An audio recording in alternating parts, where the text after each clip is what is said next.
I've worked every kind of dead-end job you can imagine.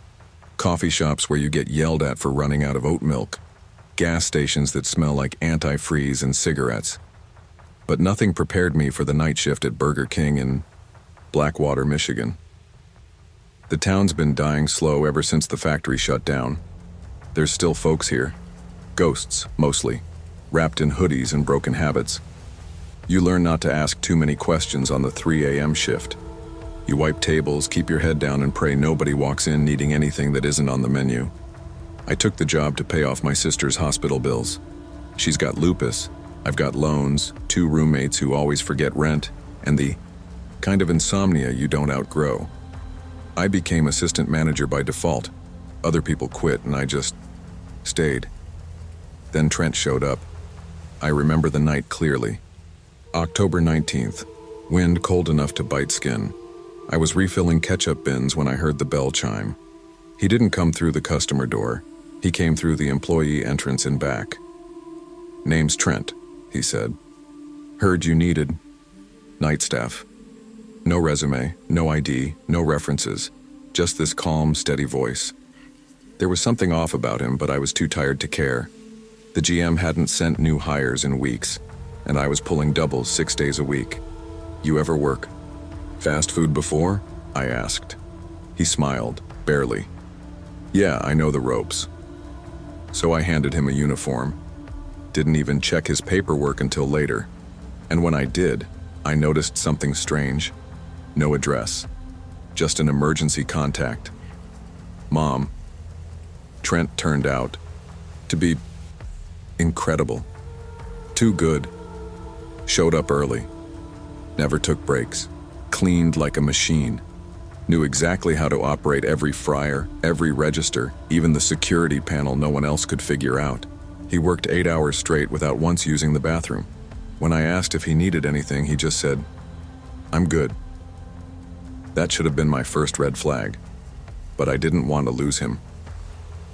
One night, I offered him a sandwich. He shook his head. "Can't eat when I'm clocked in." "Union rules?" I joked. He smiled that same hollow smile. Something like that. He worked for 2 straight weeks. No sick days, no call-outs. Just silence, a name tag, and that perfect attendance. Then on November the 2nd, he didn't clock out. That night started like any other. Cold, quiet, bleak. The only sound came from the flickering neon sign out front, humming like a bad transmission. Trent was wiping down the fry station. I was restocking lids. We didn't talk much. He wasn't the kind of guy who liked small talk. At 2:45 a.m., I saw him wipe the last fry scoop and nod toward the freezer.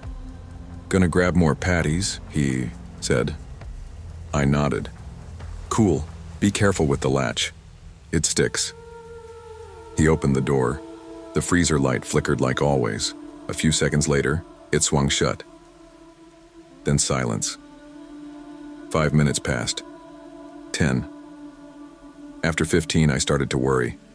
I went back there, knocked once. "Trent?" No answer. I opened the door. Nothing. No Trent. No footprints in the frost-covered floor. Just one shelf wiped clean. No crates, no boxes, just bare metal, gleaming like someone had just stood there. The freezer was cold enough to make your breath freeze in your nose. But that shelf? No frost, no ice, not even condensation. I called the cops.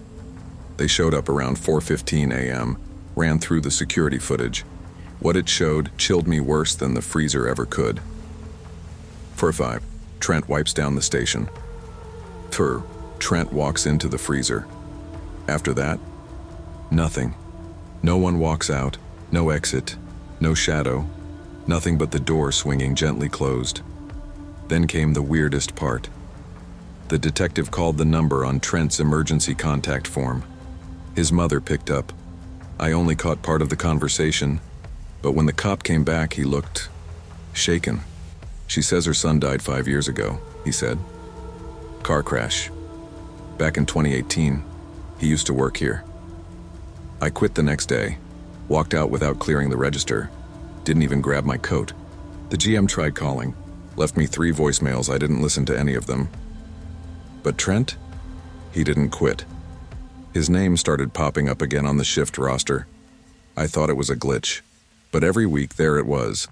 Trent, 11 p.m. to 7 a.m. New hires asked who he was. He doesn't work here, the GM said. We never had a Trent. They didn't believe him. One girl said she saw someone cleaning the grills at 3 a.m. Tall guy, real quiet, same uniform. A few days later, a cook told me that every morning, Trent's uniform reappeared in his locker. Always clean, always pressed.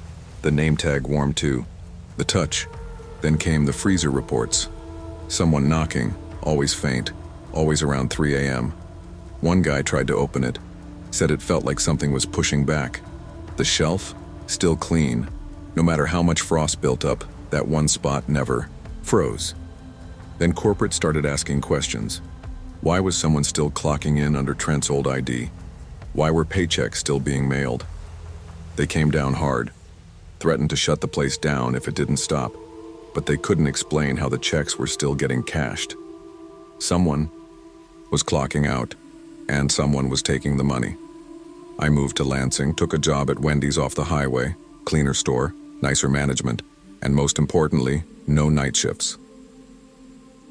My first day, the manager handed me a plastic-wrapped uniform. Leftover. From the last girl, he said.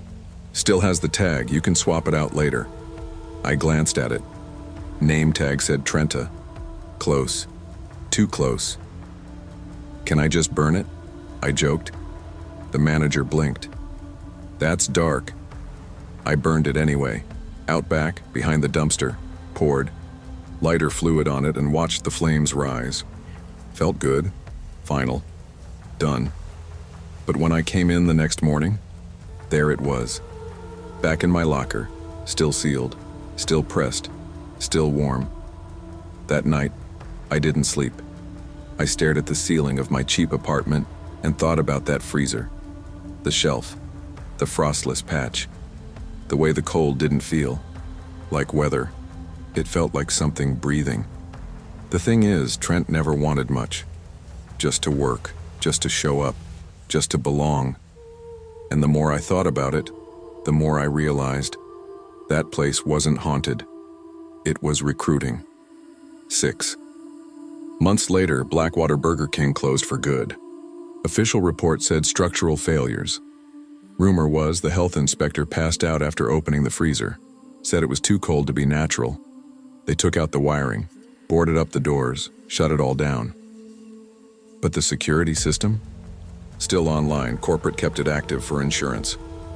1 week later, the cameras caught something. At exactly 3:17 a.m., the freezer door opened, slowly, deliberately, and Trent stepped out. Or something that looked like Trent. Wearing the same uniform, same tag, no frost on him at all. He walked to the time clock, slid in a card, punched out, then walked into the darkness, disappearing out of frame. No one's seen him since. But sometimes late at night, when you walk past an empty fast food joint and hear the low buzz of neon and the gentle hum of a freezer, you might feel him near, ready to pick up the next shift. Moral of the story. Some jobs won't let you go. You don't quit. You get replaced. And sometimes, you keep working, even after they've buried your name.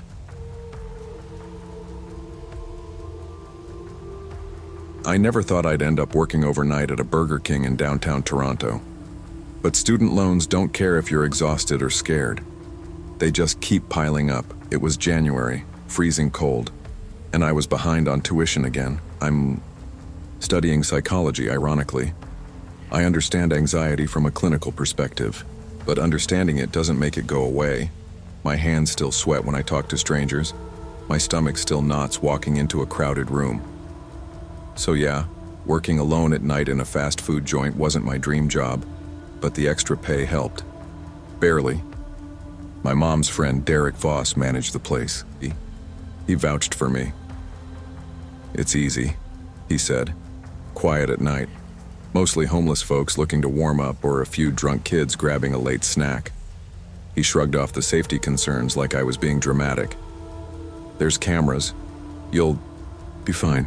At first I was. Most nights were quiet. I'd clean, restock, and maybe serve a handful of customers.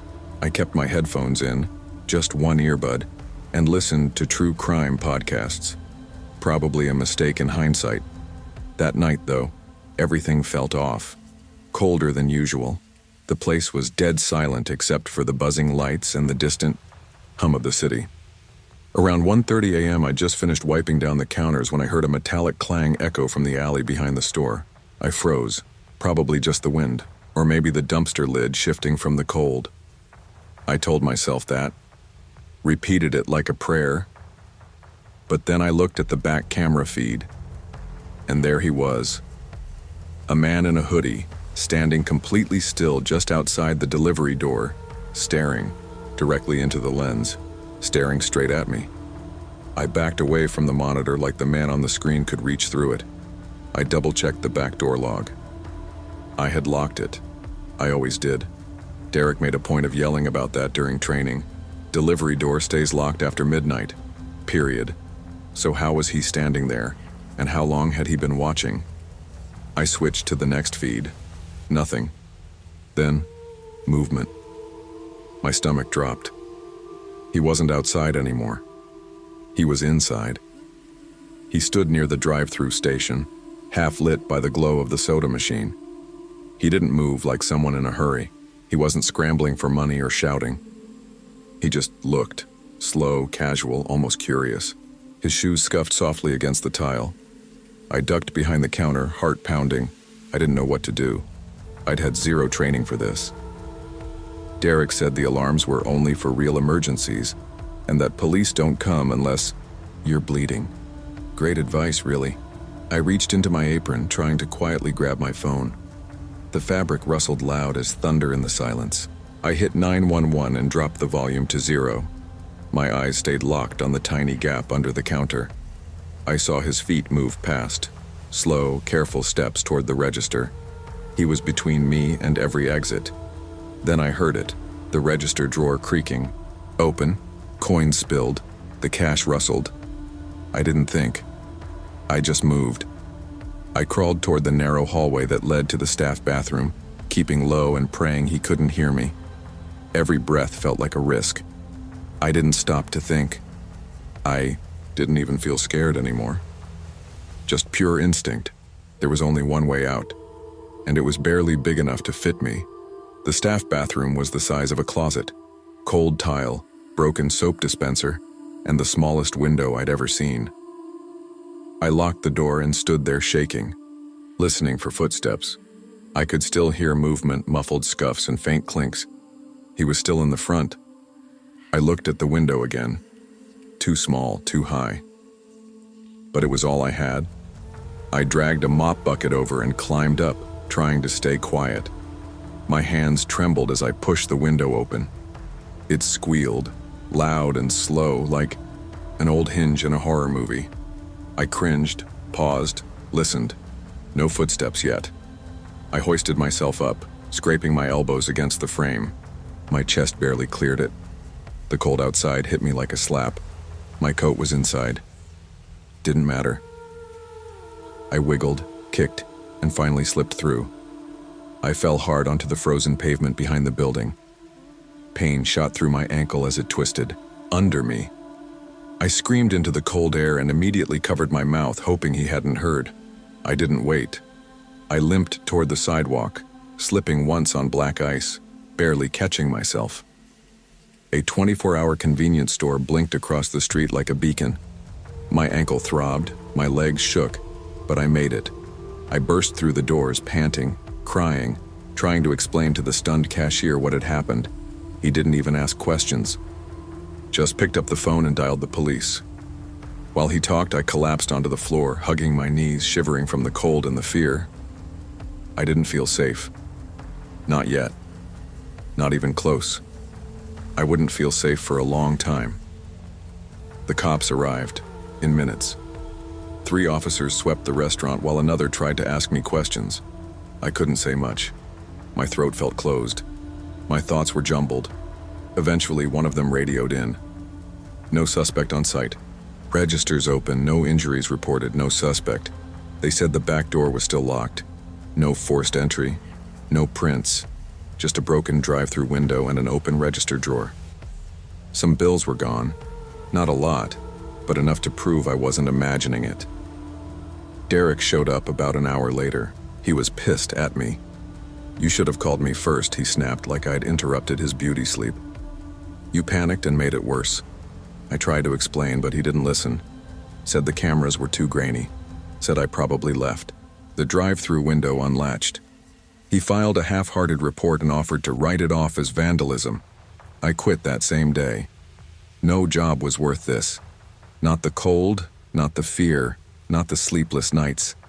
And definitely not working for someone like Derek. The police followed up once asking if I remembered anything else. I didn't.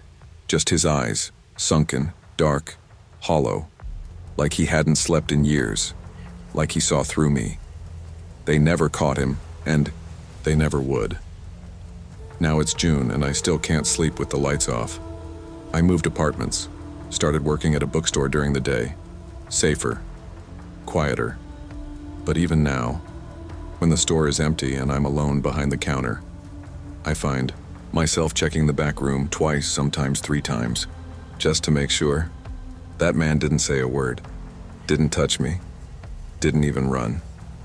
But something about the way he moved, the way he watched, it stuck with me. Still does. I have nightmares sometimes. I wake up thinking I hear that same metallic clang from the alley or the ding of the drive-through bell. Once, while walking past a Burger King downtown, I swore I saw someone standing by the window. Same hoodie, same posture. When I blinked, he was gone. Maybe it's PTSD. Maybe my brain is just playing tricks. But that feeling, the one where you know you're being watched, even when no one's around, it never fully leaves. I don't talk about it much. My mom says I overreacted. Derek still manages that location, far as I know. Probably telling new hires not to make a big deal out of things. But I remember every detail. And I know one thing for sure. He wasn't just there for the money. He was looking for something, and I pray every night that it wasn't me.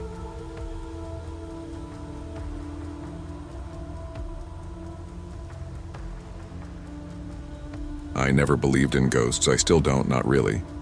But something happened to me last October, and whether I call it a haunting or a breakdown, the truth is the same. I lost my son, and it all started with a goddamn paper crown. My name's Daniel Mercer. I'm 35, born and raised in western Pennsylvania. Hollow Hill isn't the kind of place people move to, just one of those towns you pass through on the way to somewhere else. A couple stoplights, old coal families, empty lots where strip malls used to mean something. I moved here after the divorce because it was cheap, quiet, and close to my ex's parents. My son, Ethan, had just turned 7. Bright kid, sensitive. He'd been having nightmares for months, waking up screaming about the king in the walls or the man who whispers through the vents. At first I thought it was anxiety. His mom leaving did a number on him, and I wasn't exactly holding it together either. Working 2 jobs just to keep the lights on, taking photos for real estate listings by day, driving Uber Eats by night. Still, I tried my best. Then came October 29th, Ethan's birthday. I asked him what he wanted. He didn't hesitate. "Burger King," he said. "The one with the haunted crown." I thought it was just a Halloween thing, some YouTube video. Kids today watch the weirdest stuff, backrooms, liminal spaces, VHS horror edits. Creepy, sure, but not dangerous. So I said sure. Figured it'd be easy. A cheap meal, maybe a smile for once. God knows he hadn't smiled in weeks.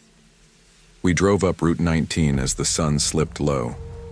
The Burger King sat alone in a half-dead strip mall next to a boarded-up laundromat and a vape shop with flickering neon. Paint peeling, windows smeared with fingerprints, the kind of place that should have been shut down years ago. Still, we walked in. 4:30 p.m. The dining room was empty except for a teenager in a greasy uniform and a manager behind the counter who looked like he hadn't slept in days. The overhead lights buzzed like old insects. Ethan bounced toward a booth near the back. "They have it," he whispered. "I saw it in the video." I raised an eyebrow. "What video?" He grinned. "The one that plays when you're asleep. The king says if I wear his crown, I get to play forever." I laughed.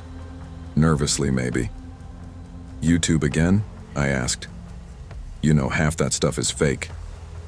But Ethan didn't answer. His eyes scanned the room like he was looking for something hidden, something that had called him. I ordered him a kid's meal and a coffee for myself. The manager flinched when I asked about the haunted crown. "We don't carry that promotion," he said quickly, not meeting my eyes. "No Halloween toys this year." Before I could push further, Ethan gasped and pointed under the booth. "Daddy, look!" There it was, nestled in the shadows beneath the peeling vinyl. A crown, but not the kind made of paper or plastic. This thing looked old, leather cracked with age, stitched with black thread along the edges. It looked handmade, ritualistic. I pulled it out slowly. The leather was stiff and warm like skin that had just been held. I didn't like touching it. Neither did the manager. He stepped back like it bit him. "That's not one of ours," he said, voice trembling. "You should throw it away." But before I could say anything, Ethan snatched it. "It's mine," he said, and slid it onto his head. His face changed. His smile stretched just a bit too wide. Not a child's joy, something older, practiced. "Fits perfect," he whispered. "The king says it's mine now." I reached to take it off. Ethan screamed like I'd stuck him with a knife. His hands clawed at mine. He kicked, thrashed, and shrieked louder than I'd ever heard him. The manager shouted something and a fry cook came running. But when he touched the crown, he jerked away, mouth twisted in disgust. "It feels wrong," the fry cook muttered. "Like it's watching you." I didn't argue. I just picked up Ethan, still screaming, and carried him to the car. The second we left the building, he went limp, still breathing, still conscious, but no longer talking. He stared out the window the whole ride home, eyes wide, silent. The crown stayed on. That night I couldn't sleep. Ethan didn't eat dinner, didn't speak, just sat on his bed whispering to the corner of the room. I stood outside his door and listened. "He's under the restaurant," he was saying. "He's waiting for me to come back." I wanted to scream, but I just walked in and sat beside him. "Buddy," I said, trying to keep my voice level, "can we take the crown off just for tonight?" Ethan's head turned, slowly. His eyes didn't meet mine. "The king says no." I called a doctor the next morning. We drove to a pediatric clinic an hour away. The staff tried everything, bribery, sedatives, even gentle tugging. But the crown wouldn't budge. Every time someone touched it, Ethan screamed like he was being flayed alive. They ran scans, MRIs, X-rays. Nothing unusual, the doctor said, baffled. No adhesives, no injuries. It's like it's part of him. I took him home and started researching. That's when I found the articles. October 1987. 5 children missing from Hollow Hill. Last seen at the same Burger King. All of them wearing Burger King crowns. The police dismissed it as unrelated. The store changed ownership. No one was ever charged. No bodies were found. I dug deeper.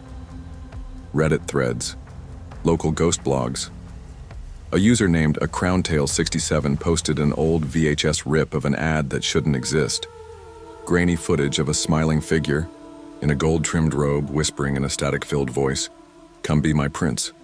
Come play forever, just wear the crown and follow me." The upload date? 1986. I stared at the screen until the video looped. October 31st, Halloween. I left Ethan with a neighbor and drove back to the Burger King. It felt colder inside. Quieter. I demanded to speak with the manager. He refused to talk, said I needed to leave. But the fry cook, the old guy with the shaky hands, pulled me aside near the mop sink. "They shouldn't have built this place here," he whispered. "There's a well, old one, covered over when they put in the foundation." I asked what was in it. He just said, "Something that doesn't sleep." He told me kids used to dare each other to climb into the basement, that after the fifth kid vanished, the owners sealed the trapdoor with concrete. But he'd heard things in the vent grates, whispers, laughter, and once, long ago, a hand reaching up from the floor drain. "Sometimes things crawl out," he said, eyes wet. "Sometimes they take things back." I went home shaking. That night, Ethan laughed. In his room for the first time in days. Not a child's laugh, deeper. Wrong. When I opened the door, the window was open. Cold October air rushed in. The crown lay on the floor, bathed in moonlight.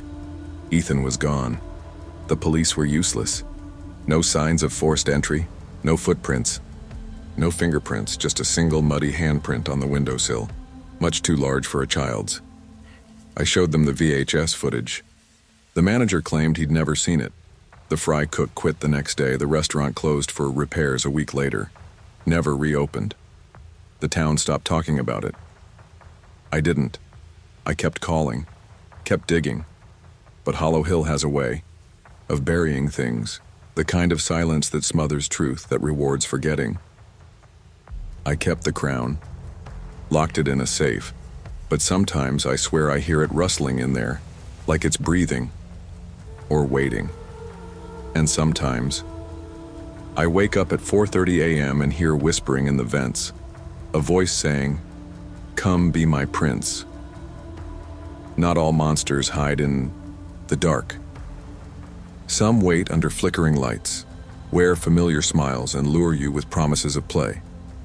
Listen when your children speak of fears, because some doors, once opened, never close.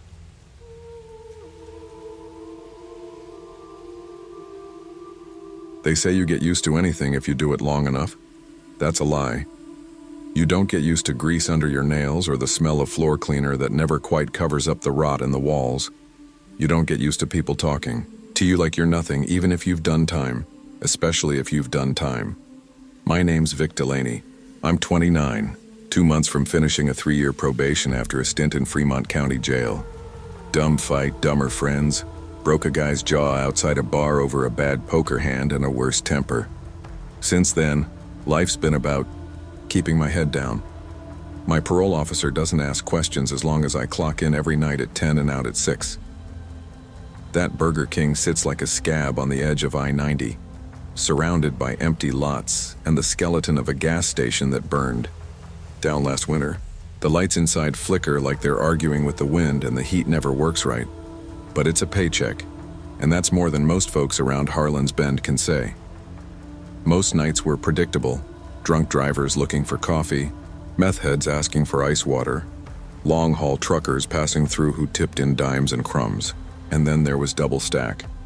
That's not what was on his license, but that's what we called him. Big guy, probably pushing 400 pounds. Always showed up around 2 a.m., ordered the same thing. 6 Whoppers, a large Coke, and a bag of onion rings. Sat at table 4, right under the busted air vent. Never spoke unless you asked him a direct question. Didn't even eat fast, just slow, methodical chewing like it was his only job in the world. He didn't show up on March 8th. First time in 6 months. Didn't think anything of it. People vanish around here all the time. They OD, hit the road, or slip into the woods and don't come back. So we kept flipping burgers, wiping counters, and praying the health inspector didn't come through unannounced. But 2 nights later, the smell hit. Thick, greasy, like something left to rot in a deep fryer. I figured it was the dumpsters until Danny pointed to table 4. "Smells worse over here, man," he said, pulling his shirt over his nose. He wasn't wrong. And that's where it all started. The manager, Royce, was this burnt-out ex-Marine who'd taken too many kicks to the head and too few to the soul. You could tell he stopped caring around the Clinton administration. When we told him about the smell, he rolled his eyes and shoved a mop bucket at me. "Clean it up," he said. "If it bleeds, bleach it." So that's what we did. I grabbed the screwdriver from the storage closet and popped off the bolted down seat at table 4. We weren't supposed to touch the booths, corporate policy, but the smell was unbearable. I figured I'd find old food or maybe a dead rat. Instead, I found 37 Burger King wrappers folded into neat squares and stacked perfectly beneath the cushion. They looked clean. Too clean. Like someone had taken the time to iron them. Beneath. That was the meat. Half-chewed burger patties, still pink in the middle, sitting like offerings in a little nest of paper. And deeper in the cracks between the floor tiles. Something slick, wet, moving, like jelly with a heartbeat. Danny was the first to scream. "It's breathing," he shouted, stumbling back. "Dude, it's alive!" "Shut up," I snapped. But my voice shook too. Royce came out from the office, took one look, then turned around like he'd seen it before. He didn't even ask questions, just dumped half a bottle of bleach on the floor, told us to screw the seat back down, and walked away muttering about keeping things quiet. I should have walked, right then. Called my PO, said I was done, but I had 60 days left. Just 60 days. So we cleaned it up, screwed the seat down. Problem solved. Or so we told ourselves. A week passed. The smell never fully went away. Sometimes, around 2:30, I'd swear I heard the booth creaking, like someone had just sat down, but every time I looked, the booth was empty. Then came the dreams. Started as flashes, greasy fingers, mouths that didn't close right. One night I dreamt of Double Stack. He was sitting at table 4, his jaw unhinging like a snake's, rows of tiny needle-like teeth twitching beneath his gums. I woke up drenched in sweat, heart hammering. 2 nights later, I saw someone sitting at the booth, skinny guy, pale as drywall, trucker's cap pulled low. He didn't talk, just stared straight ahead and ordered 6 Whoppers, nothing else. Ate them one by one, wrappers folding neat in his hands, just like Double Stack. "New regular?" I asked Danny. He didn't answer, just stared at the guy like he was watching a car crash in slow motion. Next night, Danny didn't show, didn't text, didn't call. His mom came by the next morning crying, said he never came home. Cops opened a missing person file. I lied. Told them he probably took off to Denver. Kid always talked about leaving, but I knew better. I'd seen how he looked the last time he cleaned near. Table 4, like the floor was watching him. It was my last night on the job. I'd turned in my notice, 2 weeks short of probation, but I'd take the risk. Better than ending up like Danny, or whatever Double Stack had become. That night, the restaurant was empty. Even the truckers skipped us. Wind howled through the vents like something warning me not to go near the booth, but I did. I walked over to table 4, kneeled down, and pressed my hand flat to the floor tiles. Warm. I hesitated, then leaned closer, resting my ear against the ground. At first nothing, then thump. Faint, slow, rhythmic. Thump, thump, like a pulse, a heartbeat. And worse under that, something else. Something that sounded like chewing. I stood up, took off my apron, and walked out. Didn't even clock out. Didn't look back. I moved to Billings the next week. Got a job at a salvage yard. It's honest work. No customers, no deep fryers, no booths. But even now, months later, I catch myself doing weird things. Like folding trash wrappers into neat little squares before I toss them. Like waking up at 2:37 a.m., hands slick with sweat and smelling faintly of beef grease. I haven't been back to Harlan's Bend. I won't. I still don't know what was under that floor. But I know it's still there. Still feeding. Every town's got a hole somewhere. Most folks just don't know where to look. Some things stay buried for a reason. When a place feels wrong, don't wait for proof.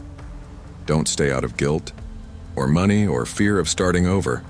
The longer you sit at the table, the more likely you are to become part of the meal. And if you ever feel the ground pulsing beneath you, get up, walk away, don't look back.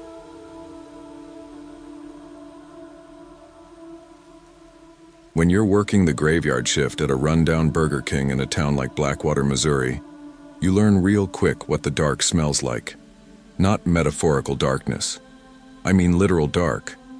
The kind that seeps into your clothes, makes the fryer grease feel cold, the kind that sits on your skin even after a hot shower, that kind of dark. I'd been clocking in at 10 p.m. and out at 6 a.m. for 6 months straight. Blackwater didn't have much left to offer except a dying steel mill and a chain of gas stations that always looked one lightning strike away from a fireball. I dropped out of college to care for my dad after his second stroke. The old man didn't even recognize me most days, and the debt collectors didn't care that I'd sacrificed a degree in psychology to keep him alive. They just wanted payment. So I flipped burgers and mopped floors. The Burger King on Ashford Avenue was a relic. Built in the 70s, it hadn't been updated since. Flickering signs, cracked tiles, and an ice machine that screamed like a dying animal every hour on the hour. The night crew was mostly just me, Maddie, and this guy named Ray who smelled like weed and worked the fryer like he was cooking his final meal. It was around 3 a.m. on November 12th, first cold snap of the season when it started. The drive-through buzzer went off, just once. No headlights, no engine sounds. I figured it was faulty. We got those glitches sometimes. But then it buzzed again. And then, clear as a bell, the intercom crackled and played back something I'd said 5 minutes earlier while scrubbing a ketchup-caked tray in the sink. God, I hate this place. The voice was mine. Identical. But my headset was off. It sat on the counter beside me, unplugged. Okay, weird, I muttered, wiping my hands and heading out front to check the monitors. Nothing on the cameras. Just the still empty lane of the drive-thru and the peeling walls of the adjacent pharmacy that closed last year. I told the manager about it later. He laughed like I was trying to make TikTok horror content or something. Go take your break. Carter, you're overworked. I went back to cleaning. That's when I found the hole. The smell hit first, like wet carpet and something older, rotting. Not quite meat, not quite mold, just wrong. I was crouched behind the fryer, trying to scrape out years of hardened sludge from the corners with a broken spatula when I saw it. A hole, about the size of a dinner plate carved clean into the drywall. It wasn't a mouse hole. Too sharp, too precise. No scratch marks, no insulation mess. It looked like someone had taken a knife and cut it out from the inside. Curious, I pulled out my phone, flicked the flashlight on, and slid it halfway into the opening. Snapped a photo. The image was grainy but unmistakable. Beneath the floorboards, maybe 3 or 4 feet down, was an open cavity, a kind of crawl space. In it were crumpled, filthy Burger King uniforms, old plastic crowns, and a ladder. Not a maintenance one. It was rusted through and sunk into pitch black. Something blurry, maybe a movement, lingered in the bottom corner of the frame. I tried to convince myself it was dust or my hand shaking. Later that shift, Maddie came to the back for her break and I showed her the photo. "Hell no," she whispered. "That's messed up." She wanted to leave early. I didn't blame her. But the manager was asleep in the office and we still had 2 hours left on the clock. An hour later, Maddie disappeared. No dramatic exit. No scream. 1 minute she said she was heading to the freezer to grab more nuggets. The next minute, gone. I searched the whole place. Restroom, dumpster out back, even the alley. But she was just gone. The cops came, took statements. Her car was still in the lot. Jacket hanging in the break room, but nothing else.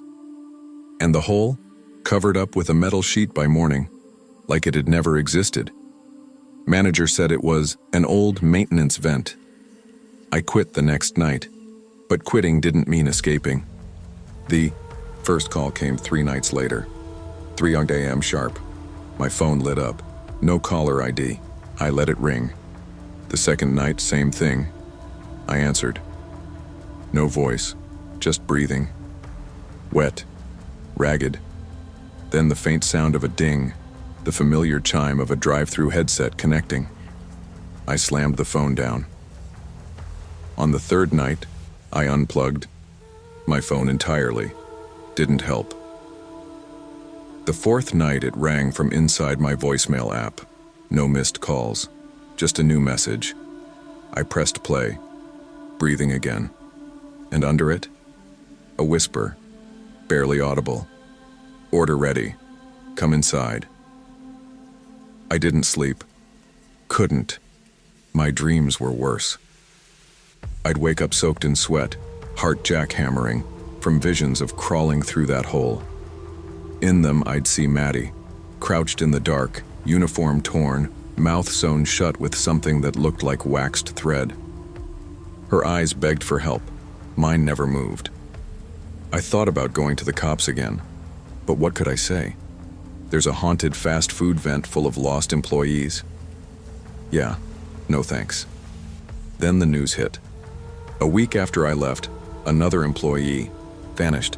A guy named Brandon, quiet kid, first job, last seen clocking in for the night shift. Cameras, down for maintenance. The hole, patched, then mysteriously reopened again 2 days later. That's when I realized something that chilled me worse than anything else. It doesn't just live there, it feeds there. I drove by the Burger King a week later, just to see. Couldn't help myself. The lights were on. Place looked normal. Drive-through was empty. As I rolled past, the intercom crackled. "You forgot your paycheck." I nearly swerved into a parked car. I didn't stop, but something had changed.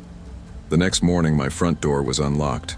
I always lock it, even have a deadbolt, but it was wide open, just swaying in the wind. And inside, a paper burger, king crown, sitting on my couch. I didn't touch it. Didn't even breathe near it, just packed a bag and left for a motel 20 miles out of town. The dreams followed me. Each one, the hole gets bigger, and something in it climbs higher. 3 weeks later, the Blackwater Burger King caught fire. Local news said it was electrical. No one was injured. Apparently it happened right after closing. But the manager? Gone. So was Brandon. No bodies. Found. I'm not naive enough to believe it's over. The thing, whatever's under that building, it's older than the tiles, older than the pipes, maybe older than the town. I've started hearing scratches on my wall at night. Not rats. Not the building settling. Scratches. And once, I swear I heard it whisper, "Order up." Some jobs aren't worth the paycheck. When the walls start talking, believe them. Not everything that disappears is gone, and not every hole stays patched. If something calls to you from the dark, don't answer.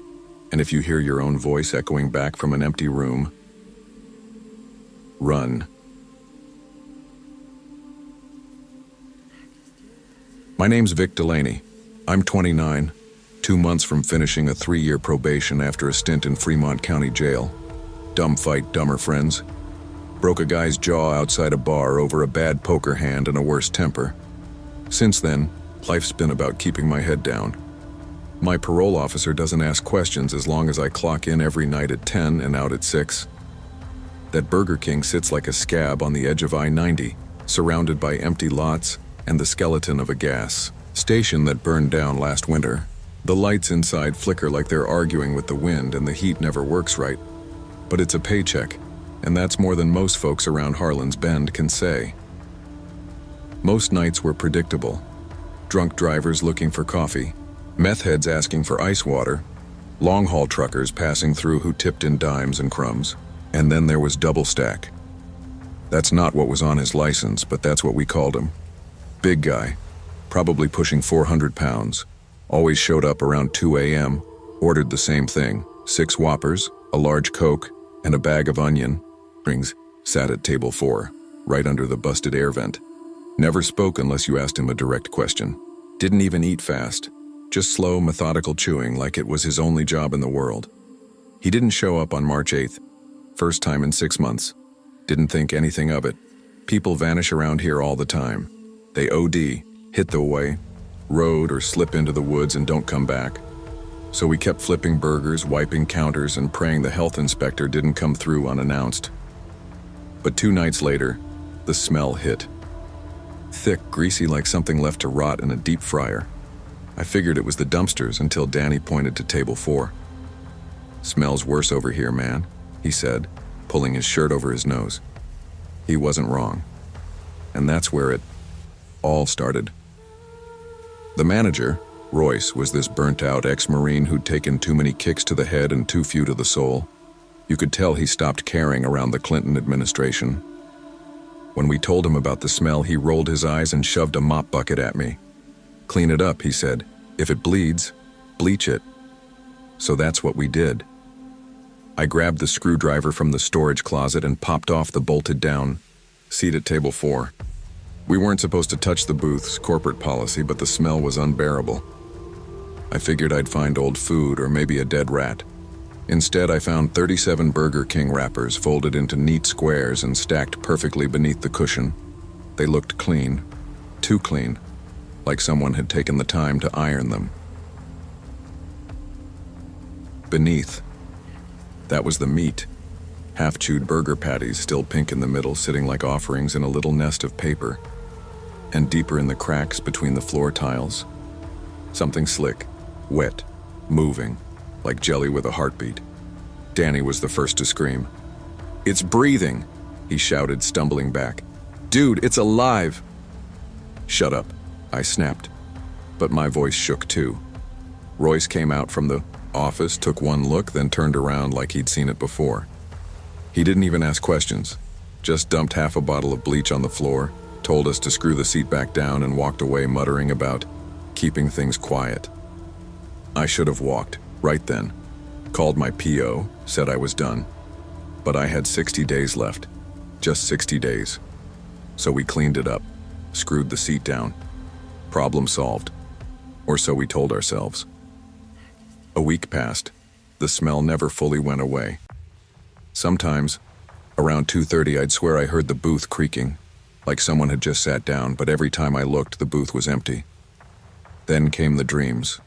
Started as flashes, greasy fingers, mouths that didn't close right. One night I dreamt of Double Stack. He was sitting at table 4, his jaw unhinging like a snake's, rows of tiny needle-like teeth twitching beneath his gums. I woke up drenched in sweat, heart hammering. 2 nights later, I saw someone sitting at the booth. Skinny guy, pale as drywall, trucker's cap pulled low. He didn't talk, just stared straight ahead and ordered 6 Whoppers, nothing else. Ate them one by one, wrappers folding neat in his hands, just like Double Stack. "New regular?" I asked Danny. He didn't answer. Just stared at the guy like he was watching a car crash in slow motion. Next night, Danny didn't show, didn't text, didn't call. His mom came by the next morning crying, said he never came home. Cops opened a missing person file. I lied. Told them he probably took off to Denver. Kid always talked about leaving. But I knew better. I'd seen how he looked the last time he cleaned near table 4, like the floor was watching him. It was my last night on the job. I'd turned in my notice, 2 weeks short of probation, but I'd take the risk. Better than ending up like Danny, or whatever Double Stack had become. That night, the restaurant was empty. Even the truckers skipped us. Wind howled through the vents like something warning me not to go near the booth, but I did.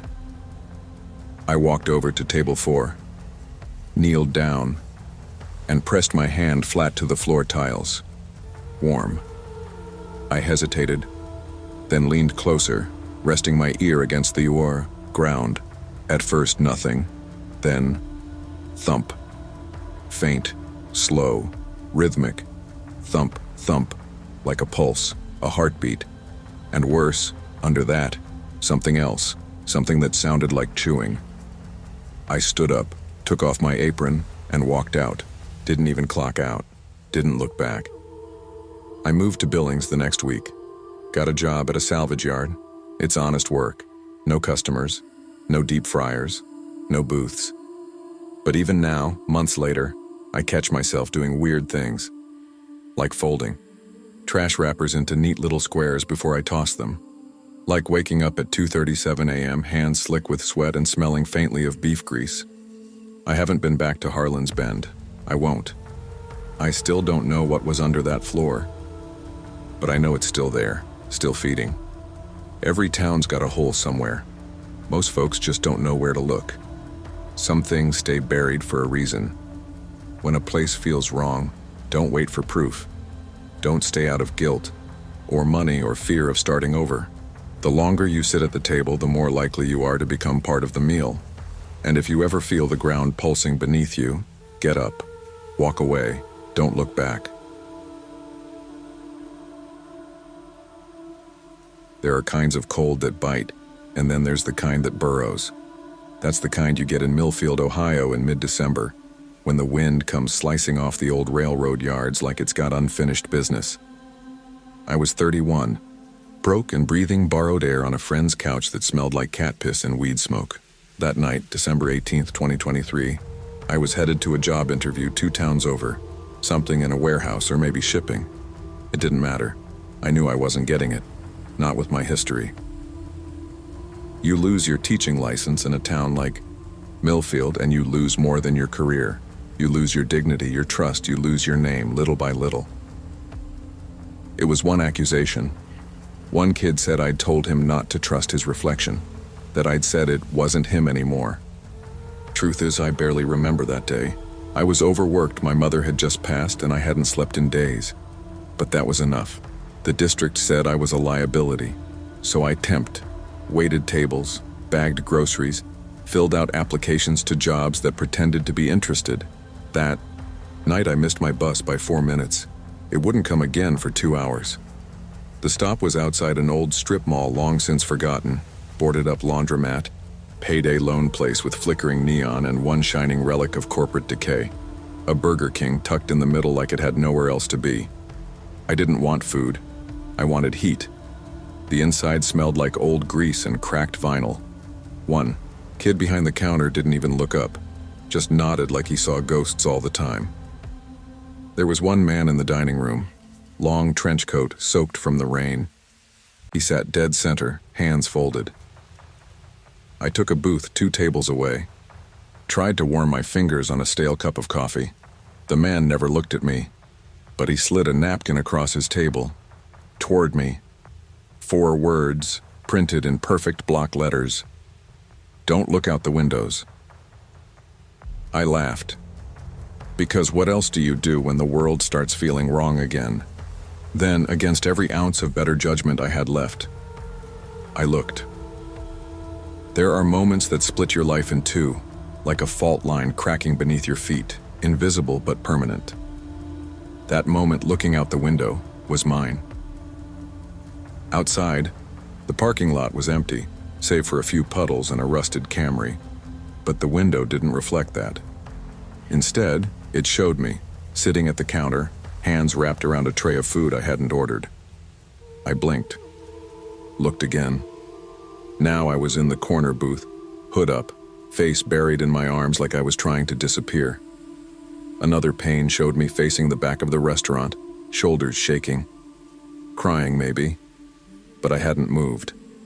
I hadn't done any of that. I spun in my seat, half expecting someone to jump out and yell prank or gotcha. The trenchcoat man was gone, vanished. No footsteps, no door swinging open. Just that napkin, new words scrawled on it. They're almost here. I don't remember standing or grabbing my bag. I don't even remember the door. I remember the air hitting my face like a slap, my legs moving before I told them to. I ran to the bus stop and sat there shaking, holding that napkin like it was a map out of hell. When the bus finally pulled up, the driver hesitated. I must have looked wild. "You okay, lady?" he asked. I opened my mouth to speak, but all I said was, "There's more than one of me." He didn't ask questions after that. Just let me ride for free. The temp agency dropped me the next day. They said I'd missed too many scheduled engagements and that I had presented as unstable when a potential employer called in a complaint. I didn't fight it, didn't have the energy. My friend Trina asked me to move out by the weekend. She said it gently, but we both knew what it meant. The couch was never mine to begin with. I started noticing things. Mirrors that didn't reflect the right angle. Windows that showed weather that wasn't happening outside. In the reflection of a microwave door at the gas station, I saw myself sitting in that Burger King again. Same booth, same cup of coffee. Only now, I was smiling. I hadn't smiled. In weeks, I stopped looking at mirrors. Took the batteries out of my phone so I wouldn't catch glimpses in the screen. Desperate for answers, I searched online. I used every sleazy true crime forum and message board I could find. 3 cases, all within a year. All tied to the same Burger King. Each one disappeared after talking to themselves in public, ranting about reflections or being followed by their own faces. And all were last seen at 8801 State Route 14. Same building, same windows, same booth. The letter came with no stamp, no return address, just folded neatly and tucked under the broken wiper blade of the borrowed car I was sleeping in. Table 4 is waiting. The paper smelled faintly of fry grease. I stared at it for hours. Couldn't throw it away, couldn't burn it. It stayed with me like a cough you can't shake. That night, I made the mistake of glancing at a darkened window in an alley behind a liquor store. There I was, clear as day, back in the Burger King. But this time I wasn't alone. The trenchcoat man sat across from me, lips moving. I was smiling again, nodding, laughing like we were sharing a private joke. But the worst part? In the reflection, I reached across the table and touched his hand. Something inside me cracked, like my sense of which version of me was real had started to slip. Was that Cass the one who made the better choice? Was she safer, saner, stronger? Was she the real one now? I couldn't be sure anymore. I don't know where I live now. Not really. I couch surf, stay on the move. I avoid places with too much glass. No bathrooms with mirrored walls. No storefronts after dark. I cover the side mirrors when I drive. Because sometimes, I still see her, the other me. She's always sitting in that same booth at the Burger King. Table 4, eating slowly, watching the window. Sometimes I catch her eye, just for a second, and she always smiles, like she knows something I don't. And every now and then, I swear she winks. I think about that trenchcoat man, about how he disappeared, about what. He warned, "They're almost here." I think I understand now. He wasn't warning me, he was inviting me, and maybe I already said yes. Not all reflections are just light and glass. Sometimes they're doors, sometimes they're traps, and sometimes they're waiting for you to look long enough to switch places. So if you ever feel like your reflection moves a second too slow, look away before it gets the chance to move first. 6 months ago, I blew the whistle on a sergeant who was pocketing evidence cache and burying complaints from the mayor's kid. I thought doing the right thing still meant something. Instead, internal affairs buried me. Now I work nights. No partner. No backup. No real cases. Just noise complaints and the occasional drunk sleeping in their car. Blackwood Estates was supposed to be a quiet beat. Gated communities, Amazon vans, and porch cameras pointed like guns at every driveway. Apartment's one rent hike away from eviction, and my ex. He's gunning for full custody of our dog, Buster. Claims I'm unstable. Says the night shift is taking its toll. He's not wrong. It was raining that night, thick drops smearing across the windshield like sweat. I was sipping cold gas station coffee when dispatch squawked. 1071, possible. Prank call. Resident at 3200 Holloway Road reports unsolicited BK delivery. Caller advised to discard. They wanted me to ignore it. But something about the way they said unsolicited stuck with me. I took the call anyway. The house was quiet, too quiet for a place that still had lights on. A porch cam blinked red like it was watching me watch it. On the welcome mat, a Burger King bag, grease-stained. Inside, a single burnt burger patty, wrapped in wax paper, and a note, scrawled in red marker like it had been rushed. This time, we deliver you. I knocked, called out. No answer. The front door was ajar, never a good sign. Inside, the place looked lived in. Laundry half folded on the couch. TV paused mid-Netflix. A phone buzzing on the kitchen counter, still connected to a call. I picked it up. All I heard was breathing. Slow. Wet. Then a voice, my voice, said, "Order number 666 is ready for pickup." I've faced down dealers in alleyways, drunks with knives, even a teenager once who thought suicide by cop was a game. But I've never felt fear like I did standing in that kitchen, hearing my own voice on a phone I'd never touched. I backed out slowly, phone still pressed to my ear. The line went dead. I called for backup. Standard procedure. But in this town at this hour, standard didn't mean fast. 20 minutes later, 2 rookies showed up. They walked the house, took photos, asked me twice if I was sure I didn't know the guy, Liam Cho. I was sure. I'd never seen him in my life. But there was no Liam to be found. No signs of forced entry. No signs of struggle. Just the bag, still warm, like it had been delivered minutes ago. The lab took the patty, came back as burnt beef with trace amounts of ash and an unidentifiable dark residue. Their words, not mine. No fingerprints. No usable DNA. No explanation. I requested to follow up, but my supervisor gave me a sideways look and said, "Don't waste your time." Guy probably just walked out. Happens more than you think. But I knew better. People don't walk out mid-phone call and leave their burger behind. Not unless they were expecting something worse. 3 nights later, I got the first call. My cell rang, 11:23 p.m. on the dot. Caller ID read, Burger King. I let it go to voicemail. No message. Next night, same thing. By the 5th night I answered. Silence. Then, a sound.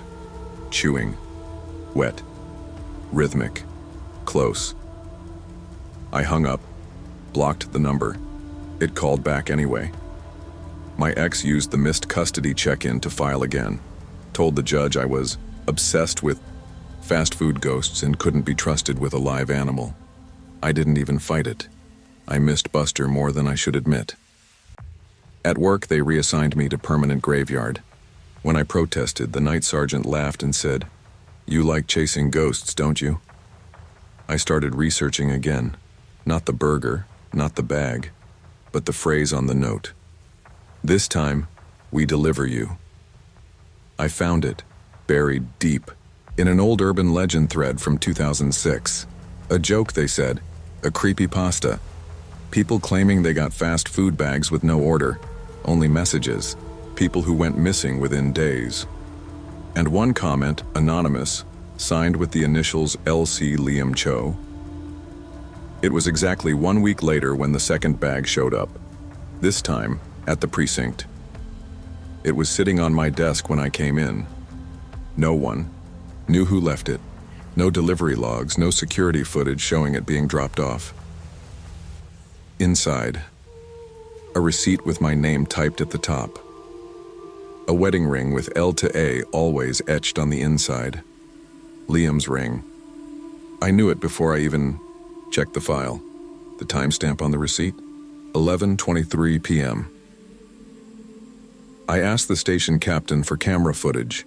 He said the server had glitched around that time. Claimed it happens sometimes. I'd never seen it happen once in 7 years. That night, I drove past the Burger King on Holloway Road. Couldn't help myself. Lights were on, neon flickering like it had the hiccups. And there he was, Liam, sitting at a booth, eating. I pulled over, ran inside. A man behind the counter, pimply, barely old enough to drive, looked up. "We closed early tonight, no one's been here for hours." But on the table where I'd seen Liam, there was a half-eaten burger and a note. Written in my handwriting, You should have answered the phone. I quit the force the next morning. Didn't give 2 weeks. Didn't pack up my locker. Just walked out and never went back. Sold what I could, bought a used pickup, and drove until I crossed 2 state lines. I changed my number, burned the old SIM, paid in cash. Got a job bartending in a town small enough that no one asked about references, but it didn't stop. Every night at 11:23 p.m., a knock. Sometimes a bag left outside my door, sometimes no bag, just the sound of fries rustling in a paper sack I never touched, always warm, always mine. I know what it wants now. Not a tip, not a customer. It wants to finish what started with Liam. And I think it won't stop until I'm sitting in that booth, chewing on something that tastes like ash and memory. Some things that knock late at night aren't looking to be let in. They're looking for replacements. If something comes to deliver you, don't answer, don't listen. And above all, never place an order you can't take back. Most people don't understand what it means to be stuck. They think stuck is a bad breakup or a job they hate but can quit. Me? I was stuck in every sense of the word. Norwich, Connecticut isn't the worst place in the world, but it's where hope goes to get calloused. You grow up under highway noise, drop out of community college when the loans start stacking, and you take whatever job keeps your lights on and your sister's meds filled. For me, that job was slinging fries at a Burger King off I-95. Not the nice kind of fast food chain with clean booths and a working ice cream machine. This one wheezed like an old smoker. The air conditioner was a rumor, and the oil in the fryers looked like something drained from a '97 Camry. The manager, Roy, was a piece of work. Built like a toad and proud of it. He wore mirrored sunglasses. Inside like it was cool, and he bragged about his bass boat more than any man should. Roy didn't care about us, not really. Just about keeping food costs low and his quarterly bonuses high. Change the oil? I asked, sweating bullets. It's foaming, Roy, like a science experiment gone wrong. He waved me off. Stretch it. Corporate's sniffing. We're not blowing cost over fries. But it's black. He shrugged. So's coffee. I should have walked. But my sister Angie needed Kepra. $480 a bottle without insurance. I needed this job more than it needed me. Then it happened. 4:47 p.m., mid-lunch rush. The place smelled like sweat and salt. I dropped a fresh basket of fries into the fryer and the oil popped, not like popcorn, more like a shotgun blast. A geyser of hot grease shot up and doused my right arm. It was like fire eating through cloth. I screamed, dropped the tongs, and backed up into the ice machine. Roy tossed me a dirty kitchen rag. Wrap it. We're short-staffed. I stumbled into the back restroom, peeled the polyester sleeve away. Skin came with it. Later, Roy slid me a crumpled $100 bill and said, "Don't be a bitch, it's just a burn." But I already knew. It wasn't just anything. I went to the urgent care clinic that night. They gave me a tetanus shot, wrapped my arm, told me to monitor for infection. The nurse asked how it happened. I said the fryer exploded. She looked away like that wasn't her first time hearing it. I filed an OSHA report the next day. Roy didn't say a word, just stared at me through his sunglasses like I was something he'd scrape off the tile. 3 days later, I got a text at 7:12 a.m. No need to come in. Schedule changed. You're not needed this week. That was it. No meeting. No warning. Nothing. The letter came a week later. Failure to meet productivity standards. I laughed out loud, the kind of laugh that doesn't reach your chest. My arm got worse, the bandage soaked through every morning. The urgent care said it was MRSA, the kind of infection you get when kitchens don't get cleaned and managers cut corners on sanitizer. The antibiotics were over $200. Angie's meds were $480. We made a choice. She skipped a dose that week. It was my fault. I know that now. I just didn't want to admit it then. I tried to get work again. Taco Bell, Wendy's, even the gas station deli counter. Nobody was hiring. Not for me anyway. "You were at Roy's place, right?" a shift lead asked. "Yeah. Word is you're kind of high maintenance." I stood there holding my resume in a sticky lobby, bleeding through my bandage. High maintenance. That's what they called people who didn't want to be maimed for minimum wage. Angie had another seizure. It happened at Dollar General, just collapsed in front of the pet food aisle. She bit her tongue so hard it bled down her chin. The ambulance came, stabilized her. We got the bill a week later, $2,300. That was the final straw. I thought about calling a lawyer, thought about protesting out front of Burger King with a cardboard sign. But I was tired, real tired. Then I saw the new kid behind the counter one afternoon, barely 15, acne blooming across his cheeks, nervous hands on the fry baskets. A week later, I heard he'd been burned. 3rd degree. Roy blamed carelessness. I should have snapped earlier. Maybe it would have saved someone. But anger doesn't come in one big burst. It trickles. A slow drip you can ignore until it floods. I was parked across the street in a busted Civic that barely held coolant, watching the Burger King through a cracked windshield. The new fry cook, bandage up to the elbow, was loading the basket, like it might bite him. Inside, the fryer still smoked. And Roy? He was in the back, laughing with a drive-through headset on, one hand holding a soda the size of his ego. He looked up and saw me. Grinned. Like none of it mattered. Like he'd already won. I could have rammed my car through the window. Could have walked in, poured the fryer on his baseboat-loving skull. Instead, I turned the key. The engine stalled. I sat there until the lunch rush ended. Then I went home. I bandaged my arm again, wrapped it tighter this time, and I waited. It's been months. My arm's healed in places, scarred in others. Angie's okay mostly. We found a sliding scale clinic that gives her meds for half price. I'm working night stock at a grocery chain now. No fryers, just boxes and silence.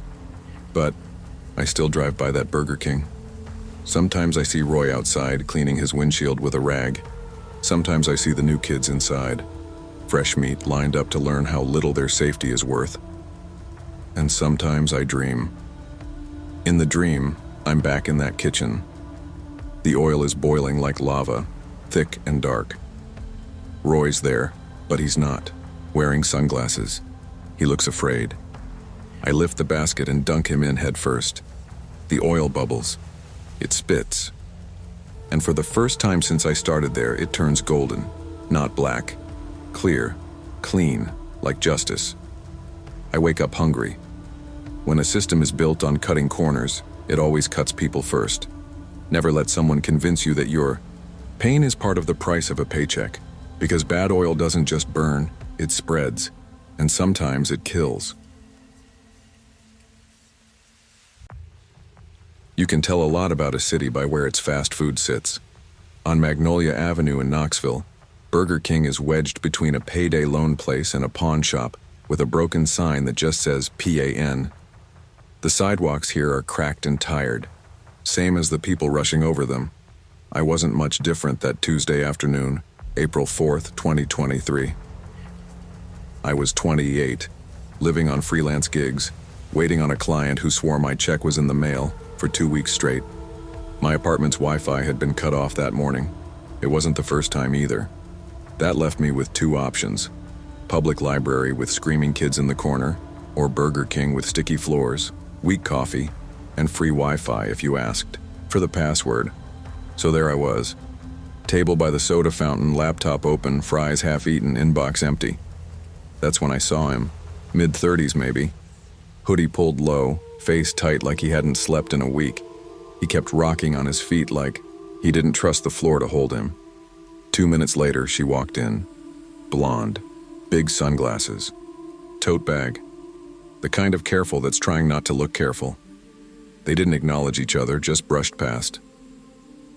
I blinked, and suddenly he had a bag in his hand that hadn't been there before. White paper, greasy at the bottom. He turned fast and left, nearly knocking into an old guy coming through the door. The woman stayed. opened a laminated menu like she had nothing better to do than decide between chicken fries and a Whopper. She looked still, too still. 5 minutes later, movement exploded. Plainclothes officers in jeans and windbreakers rushed her. One flashed a badge at the cashier, who barely looked up before nodding toward the back exit. The woman didn't scream. She didn't even blink until one of the officers tugged her sunglasses off mid-cuff. And then she looked right at me. Not long, but long enough.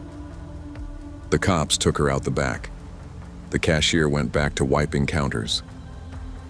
I sat there, hand halfway, to my fries, trying to convince myself that I'd imagined all of it. I hadn't, and I was about to learn just how deep this place ran. I told myself to leave. I could pack up, walk out, find a Panera with less drama and a working espresso machine. But I stayed. Not because I was brave, because I was broke. Broke people get used to weird things.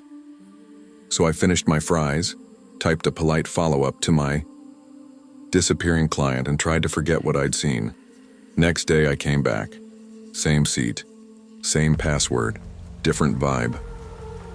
The cashier, he was always there. Skinny guy, arms covered in half-finished tattoos, one earbud always in. I asked him if he'd seen what happened yesterday. He didn't even look up, just said, "Don't ask about what you don't want to answer for." I blinked. So that was real? He finally glanced at me, smirked. "Mind your business. Last guy who didn't, his car got stolen." I stared at him for a second too long, and he nodded toward my fries. Salt's free. Advice costs more. Later that day, I started noticing other things. A napkin slid between two truckers. One picks it up, leaves a 20 behind. A guy in the corner booth talking into his drink lid like there's a mic in it. A woman with a diaper bag that jingles. Too much when she sets it down. It wasn't just a Burger King, it was a damn post office for illegal activity. Everyone knew it. No one said a thing. But me? I'm the idiot who makes logos for vape shops and EDM DJs. I wasn't supposed to see any of this. That night, someone slipped a flyer under my apartment door. Hand-drawn, just a crown, and the words, "Order up, stay hungry." I didn't sleep. Much. My laptop pinged once. My client responded, said the check would be sent soon. It never came. The next time I sat down in that booth, I didn't even open my laptop. I just stared at the seat across from me, waiting for someone to fill it. They did. A man in a flannel jacket and mirrored sunglasses slid into the seat like we'd planned it. He set a burner phone down on the tray between us. Still had grease spots on it. "You Jesse Cole?" he asked. I nodded. "You do logos, right?"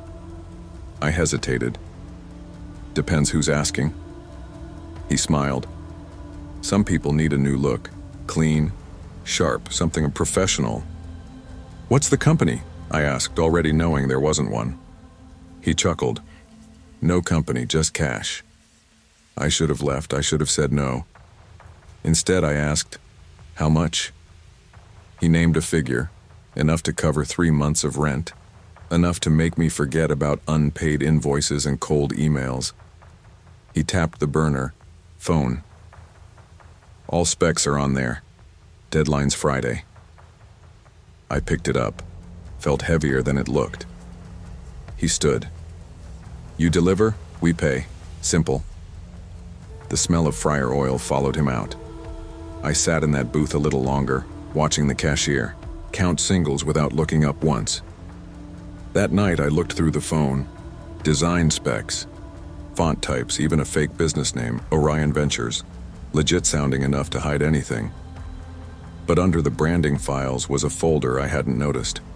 Inside, a high-res photo of me, driver's license, social profiles, and a half-finished ID card, my face, someone else's name.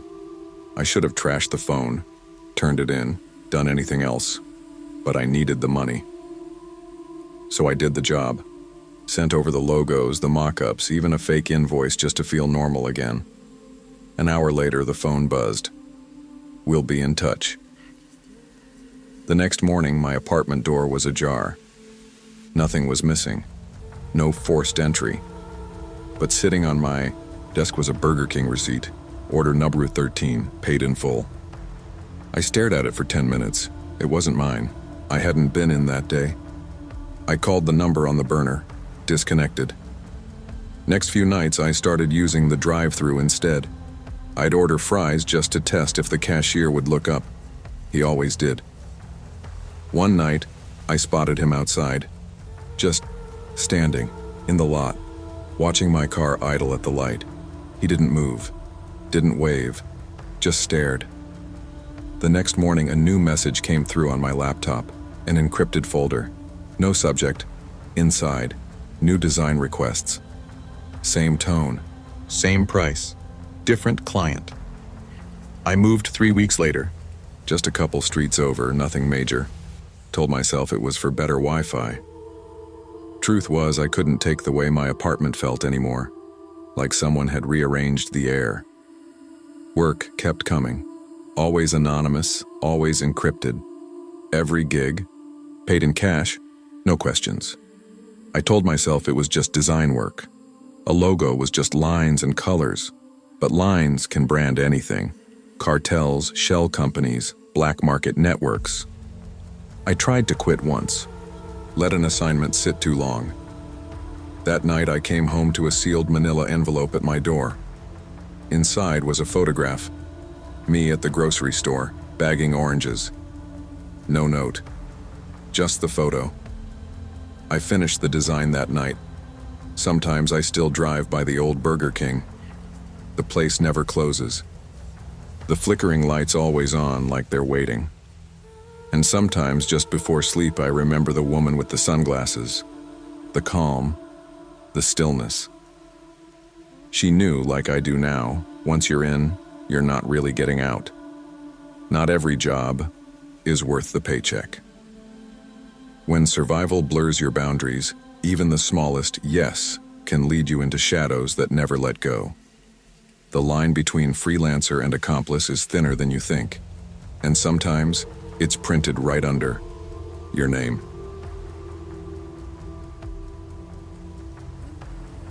The desert doesn't care if you're broke. That's what I remember thinking, sitting in my Honda with the gas light on, watching the temperature gauge hover just under the red.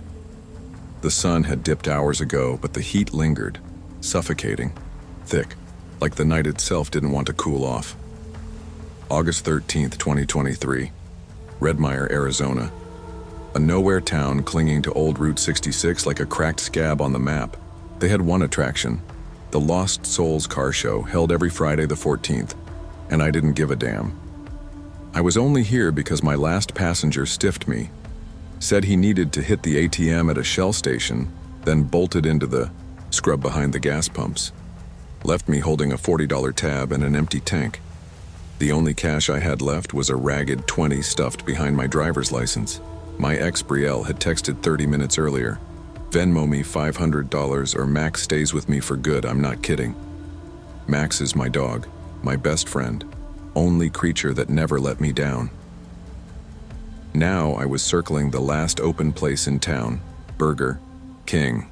Just wanted a Coke to cool my throat and maybe feel human again. The place was deserted. The drive-through lights flickered like bug zappers about to give up. I rolled up slow, ordered the drink, and waited behind a non-existent line. Static popped through the intercom as someone mumbled, "Pull forward." That's when I saw him. A man in a crusty, faded Burger King crown standing 20 feet behind my car. At first I figured he was drunk or homeless. He didn't walk, just drifted in circles, slow, deliberate. I looked back once more, and he was at my window, face pale and waxy, eyes black, no whites. The crown wasn't just sitting on his head, it was sewn in, stitches thick and black, tugging his skin. "Congratulations," he whispered. His breath smelled like burned meat and old pennies. I floored it, nearly slammed into a Camry that wasn't there 2 seconds ago. At the pickup window, the cashier slid me a greasy bag. I peeked inside. No food, just a napkin, written in barbecue sauce, barely legible. You were the 100th soul. The cashier grinned like he was in on the joke. Prize pickups around back. I didn't wait to ask. I gunned it out of there like something was chewing at my tires. My rear view showed the man in the crown still standing at the edge of the drive-thru watching. He raised a hand, more of a wave, maybe a blessing. I didn't know. I didn't care. I drove until the town lights disappeared behind me, then pulled over at a gas station with busted pumps just to breathe. My phone buzzed. One voicemail, no number. I played it. Just breathing, heavy, wet, followed by a distant ding, the sound of a drive-thru bell. I nearly threw my phone out the window. My hands were shaking when I opened my wallet, needing to see that at least my last 20 was still there. It wasn't. In its place was a faded coupon. 1 free Whopper. Expires July 14th, 1987. No. Hell no. I sat there for 10 minutes, gripping the steering wheel, trying to will this into a joke. Maybe the heat fried my brain. Maybe the guy was just some desert meth head pulling a stunt. Maybe. Then Brielle texted again. A photo of Max, my husky. Except this time he was wearing a Burger King crown. Pay up or he's next. I stared at that picture until the screen dimmed. My dog. My Max. Looking right into the camera with those eyes that always knew when I was spiraling. Then another message popped up. No contact. Just a picture of the Burger King drive-thru menu. Except this one had been changed. The screen said, Leo. Vasquez, order up. Below it, prize waiting. Throne's warm, come home. The air in my car got heavier. The engine made a noise like it didn't want to be there anymore either. I didn't sleep that night. I drove loops around the outskirts of town until the sun came up. Nothing felt real. Everything felt too real. That night was just the beginning. The desert has a way of playing tricks on your eyes. Heat waves make the road shimmer and headlights bleed into the horizon like fire. But I know what I saw. Every time I looked in my rear view after that night, he was there. The crown man, one car back, two, then right behind me. No matter how fast I drove, how far I went, he always appeared, never driving, just being, staring, silent. I started avoiding mirrors, tossed the one in my glove box, covered the rear view with duct tape. It didn't help. At one stoplight, I dared to look in the side mirror. He was standing in the middle of the road, arms outstretched, like he was welcoming me. I nearly drove off the road. The breaking point came in Holbrook, 50 miles east. I pulled over at a rest stop and sat in the grass behind the lot. Left the car idling. I needed to think, to run, something. That's when I heard footsteps. Slow, crunching, gravel. I didn't turn around, I just asked, "What do you want?" Silence. Then a soft thunk beside me. I opened my eyes. It was the same Burger King bag, grease-stained, napkin inside. Same message. You were the 100th soul. But this time the number had been scratched out. Rewritten. 101. That night I ditched the car. Left it running, keys on the dash, windows down. Took a Greyhound out of state, I didn't care where. Just away. But horror doesn't care about mileage. The bus was nearly empty. 2 teens with earbuds, an old woman holding a paper bag like it was a newborn. I slumped into the back seat, jacket over my head, trying to forget.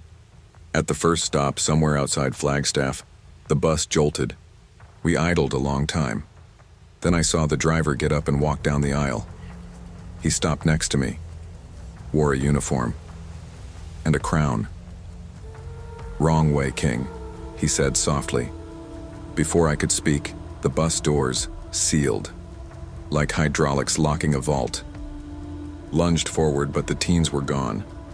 The old woman was gone. The lights dimmed and the bus started moving again, but the windows were blacked out. Nothing but reflection, And in every window? Him. Me. In the crown. I don't remember much after that, just flashes. My hands on the wheel of a car that wasn't mine. My name on a menu. A room filled with mirrors and crowns and napkins smeared in barbecue sauce. When they found my car back in Redmire, it was parked in the Burger King drive-thru. Engine running, driver's door open. Inside they found a half-eaten Whopper, Max's leash chewed at the end, and one napkin, center of the seat, written in red sauce, 1001. No sign of me. Some say I snapped. Heat stroke, stress, desert madness. I don't blame them. But I'm still here. I see things now. In chrome hubcaps, greasy windows, menu screens. Every time someone new pulls into that drive-thru, I wonder, is this the next one? The one on second? Some deals don't ask for your signature. They only need your presence and your silence. Because once you've been counted, you never really leave the line. I never liked the dark. Even as a kid, I'd sleep with a nightlight. Still do, actually. But it wasn't the dark itself that scared me. It was what might be in it. That empty space between you and the unknown. That pause before a footstep. That creak you tell yourself is just the house settling. I took the night shift at Burger King to fight that fear. My therapist called it exposure therapy. My dad called it growing up. Whatever it was, it didn't feel brave. It felt stupid. But I needed the money, and my uncle got me the job through his buddy, Mr. Dawson. So 2 nights a week from 10 p.m. to 6 a.m., I wore a paper crown and handed out fries to drunks and teenagers. The place was on West Addison, tucked near an old apartment complex and a closed-down Payless Shoes. It wasn't dangerous, not really, but it wasn't comforting either. Just hollow. Especially at 2 a.m., when the buzz of the fryer was louder than your thoughts. Mr. Dawson swore the security cameras were solid. State of the art, he said. I never questioned it, mostly because I didn't want to know what I'd see if I looked too closely. Usually my nights passed with a couple of Uber drivers and stoned college kids ordering milkshakes. Same faces. Same weird smell in the mop closet. Nothing to be afraid of until that night in November. It was bitter cold. Wind slapped the windows, and even the deep fryer seemed tired. The lobby was empty, and I'd just finished restocking the sauces when I glanced at the back door. And that's when everything changed. It was open. Not wide, but enough to matter. I stood there, frozen, gripping a packet of honey mustard like it was a weapon. I knew I'd locked that door. I always did. Mr. Dawson had drilled it into me. Lock the back door before 11 every night. No exceptions. But there it was. Ajar.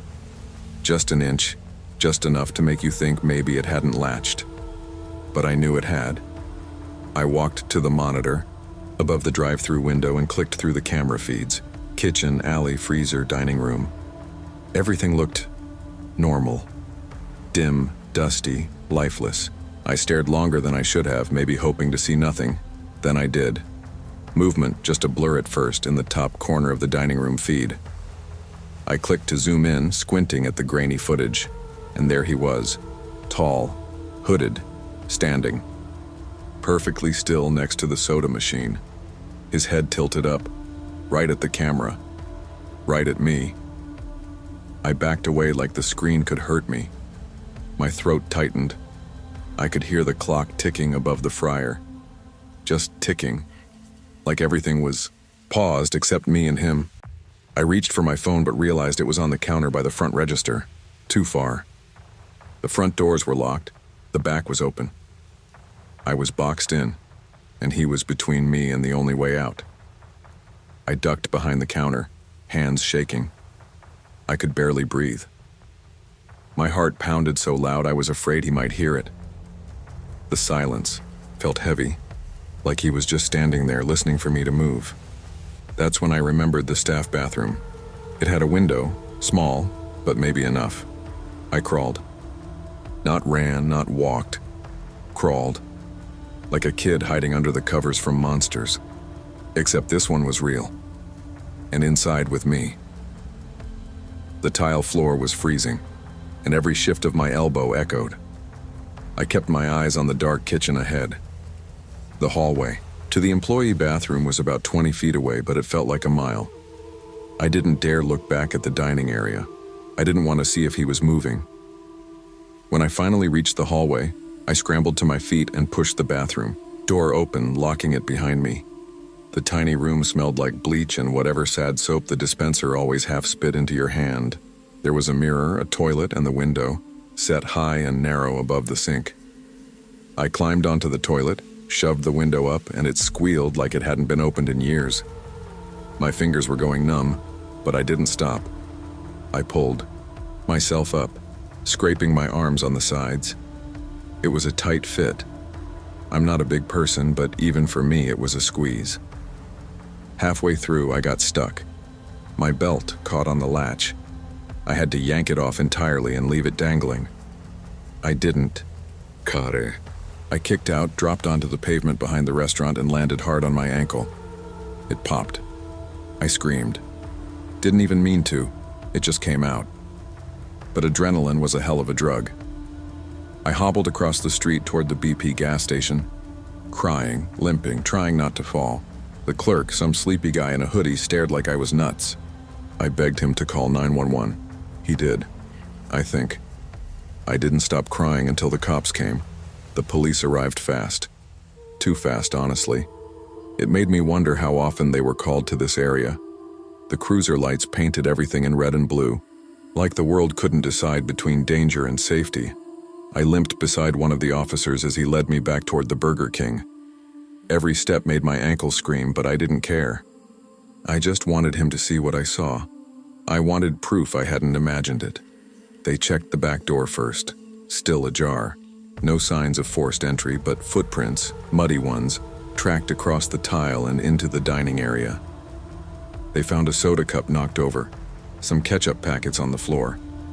The soda machine light flickered, but that was it. The cameras? Offline, they said. The feed cut out around 2:31 a.m., right after I saw him. Dawson showed up, groggy and annoyed, muttering about kids these days and probably thinking I made the whole thing up. I mean, it was probably just some guy looking to sleep in the warmth, he said. It's cold out there. I didn't answer. I just looked at the camera, the one he had stared into, the one that cut out right after. They didn't find him. They searched the freezer, the bathroom, even the mop closet. Nothing. Like he was never there, but he was. I saw him, and I know he saw me. I quit the next morning, told Dawson I'd figure something else out. He didn't argue. The cops called once to follow up, said they'd patrol the area more often. That was it. Case closed. It's been 5 months. I don't talk about it much, not even to my therapist. She says trauma processes on its own time, which is a polite way of saying give it a few years. I haven't stepped into a fast food joint since. I double lock everything now. Windows, doors, even my car when I'm pumping gas. I don't listen to music when I walk home at night. I need to hear what's around me. I don't want to, but I need to. And sometimes when it's late and I'm alone, I swear I hear it. That soft ding of the Burger King drive-thru. The one that plays when a car pulls up. Only, I'm not near any Burger King. Sometimes I check my phone thinking maybe I left a video playing. I never did. Sometimes I think it's in my head. But the fear? That's real. The kind that hides under your skin, quiet, patient, like he was. The worst part? I still don't know what he wanted, if he was just some drifter or something worse. I've read stories about people who disappear during overnight shifts, workers gone missing without a trace. Everyone assumes they ran away. I wonder how many of them saw a man like mine, standing in a corner saying nothing, staring at a camera, waiting for someone to look back.